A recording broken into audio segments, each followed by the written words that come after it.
Good morning students. ఈ రోజు మన టాపిక్ చూడండి. 5 valence electrons of P15. 5 valence electron P15లో ఎన్ని వ్యాలెన్స్ ఎలక్ట్రాన్స్ ఉన్నాయంట? 5 అంట. ఆర్ లేబుల్డ్ యాజ్ ఏబి కంటే ఎంత? 3s అంట. ఏబి ఆర్బిటల్ ఏంటి? 3s ఆర్బిటల్లో ఏబి అంట. ఓకేనా? అంటే ఏబి అనే ఎలక్ట్రాన్స్ 3s లో ఉన్నాయి. ఎక్స్ అనే ఎలక్ట్రాన్, వై అనే ఎలక్ట్రాన్, జెడ్ అనే ఎలక్ట్రాన్స్ 3p లో ఉన్నాయంట. అయితే ఇక్కడ మీకు ఏం చెప్తున్నారు చూడండి. If the spin quantum number of be on Z is +1/2. అంటే ఏం చెప్తున్నాడు? బి కానీ జెడ్ కానీ స్పిన్ క్వాంటమ్ నెంబర్ వాల్యూ ఎంత అని చెప్తున్నాడు? +1/2 అని చెప్తున్నాడు. అయితే the group of electrons with 3 of the quantum numbers are same. అంటే ఎన్ కానీ ఎల్ కానీ ఎం కానీ అంట. ఎన్ కానీ ఎల్ కానీ ఎం కానీ, ఓకేనా? ఈ 3 values group of electrons A group of electrons కి ఈక్వల్ గా ఉన్నాయి అంటున్నాడు.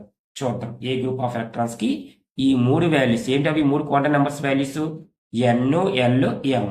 ఇప్పుడు చూద్దాం. ఫస్ట్ వన్ మనం ఏబి ఆర్బిటల్ చూద్దాం.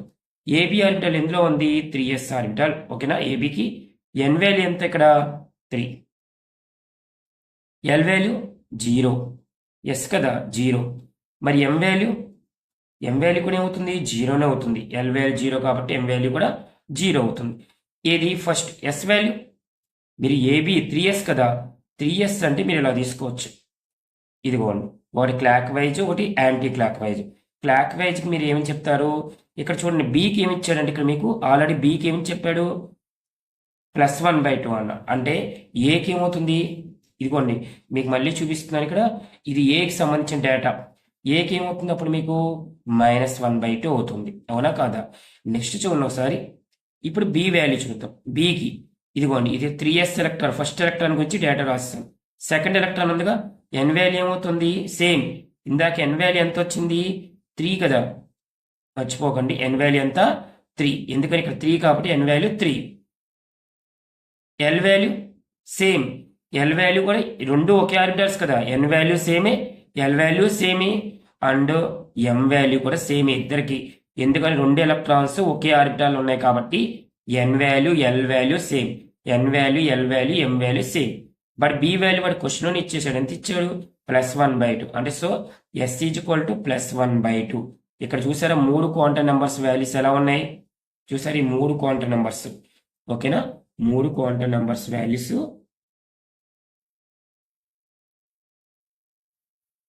అంటే ఏ కానీ బి కానీ మూడు క్వాంటమ్ నెంబర్స్ ఎలా ఉన్నాయి? సేమ్ గా ఉన్నాయి. మీరు అనుకోవచ్చు 3p ఆర్బిటల్ అనుకోవచ్చు. 3p ఆర్బిటల్ చెక్ చేసుకున్నాం.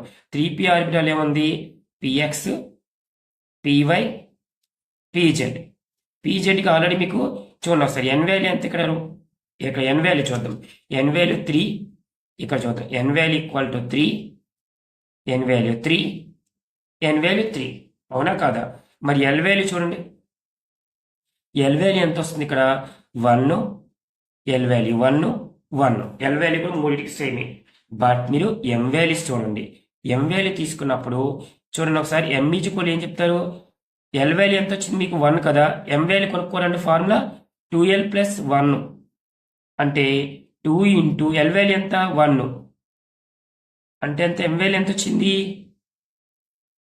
2 into 1, 2 + 1 3.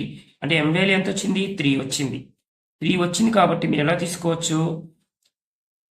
px, py, pz. px, py, pz. అంటే px వాల్యూకి చూసుకోండి ఒకసారి. ఎంత వచ్చింది వాల్యూ? 3 కదా. ఇక్కడ చూడండి 0, +1, -1. అంటే px, py, pz. సపోజ్ చూడండి pyకి 0 అనుకోండి. ఇక్కడ +1, ఇక్కడ -1. ఏ వాల్యూ? M value. ఇక మిగిలిపోయింది ఎస్ వాల్యూ. ఎస్ వాల్యూ 3 ఒకే సైడ్. మా సింగిల్ ఎలక్ట్రాన్స్ ఉంటాయి కదా, 3p3, 3s2, 3p3. ఓకేనా? మొత్తం వ్యాలెన్స్ ఎలక్ట్రాన్స్ ఎన్ని? 5. 3s లో 2 ఎలక్ట్రాన్స్ చెప్పుకున్నాం, 3p లో 3 ఎలక్ట్రాన్స్. +1/2, +1/2, +1/2. అవునా కాదా? చూసారు కదా, +1/2. కానీ వాడు మిమ్మల్ని ఏమడిగాడు? ఎన్ వాల్యూ ఎల్ వాల్యూ 3 సేమ్ గా ఉండాలన్నారు. ఈ మూడిటికి ఎన్ value l value m value అంటే పిఎక్స్ కానీ పివై పిజెడ్ కానీ 3 వాల్యూస్ సేమ్ గా లేవు. బట్ ఇక్కడ ఏకి బికి చూడండి, n value l value m value 3 same గా ఉన్నాయి ఏబికి. So answer is AB.